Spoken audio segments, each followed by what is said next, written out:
So isang napakagandang araw na naman nga mga ka-legends. So papunta tayo ngayon ng Masbate para mag-deliver ng ating produkto. So sa ngayon binabaybay na namin itong Barangay Paulba dito sa shoutout nga pala dito sa mga taga Barangay Paulba, sa mga nakakilala sa akin dito. Dati rin kasi ako nagtrabaho dito sa may Hupyaan. So sa mga taga Hupyaan dyan, shoutout, mga barkada ko dyan, mga tropa ko dyan. So kahit na andito yung trabaho natin, hindi ko pa rin nakakalimutan yung mga pinagdaanan natin. So sa wakas, narating na rin natin yung Piodoran. So dito tayo ngayon sa may parkingan, dito sa gasolinahan ng Ilmabuhay. So tatawagin lang tayo dito ng mga taga-barko kung anong oras tayo sasakay para makasakay doon sa papunta. So sa wakas mga ka-legend, pinapasok na nga tayo papunta sa loob ng pier para mag-loading na nga yung Santa Clara. Kasi nga Santa Clara yung sasakyan natin. Option nyo naman kung anong barko yung sasakyan nyo kasi marami. So gaya nga ng sinabi ko, nasa inyo na yan kung anong barko yung sasakyan nyo. Andyan yung co-shipping, tapos yung Olivia papuntang Aroray naman.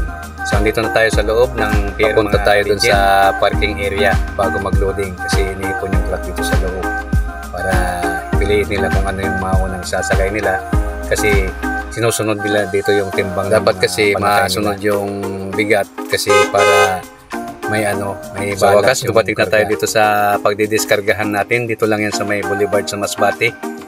Dito sa malapit sa terminal ng bus ng sa mga gumagamit po dyan ng Suprapage. So available po dito yan kay kay Pumpa.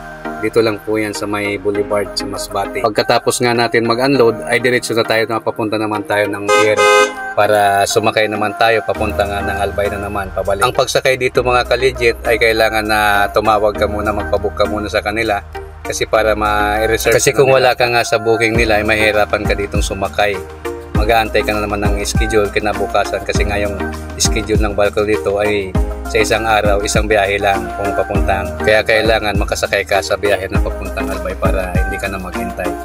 Papunta na kami dyan sa may parking, doon kami mag-aantay, tatawagin. Yung mga nakikita nyo dito sa may gilid, ito yung mga makakasabayan natin na panakay ng Santa Clara ng mga truck din na dito sa may mga parking. Sa mga nakasabayan natin dyan na trucking, mga kaibigan natin dyan, shout out sa inyo mga idol, mga buddy, partner.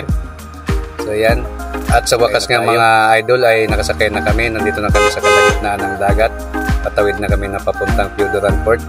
Galing po ng Masbate. Balik kahapon nga lang kami sumakay na papuntang Masbate, pero ngayong araw balik din kami agad kasi nga nakapagpabook tayo. So ayan, nandito na nga tayo sa bayan ng Ligaw mga ka-legend. So kitang-kita naman natin yung mga mayon hanggang sa pauwi na tayo ng ating planta. So home base na naman tayo pagkatapos nito, mag-aantay tayo ng panibagong biyahe. So hanggang sa muling nating biyahe mga ka-legend. Beep, beep, beep, beep. Ingat mga partner.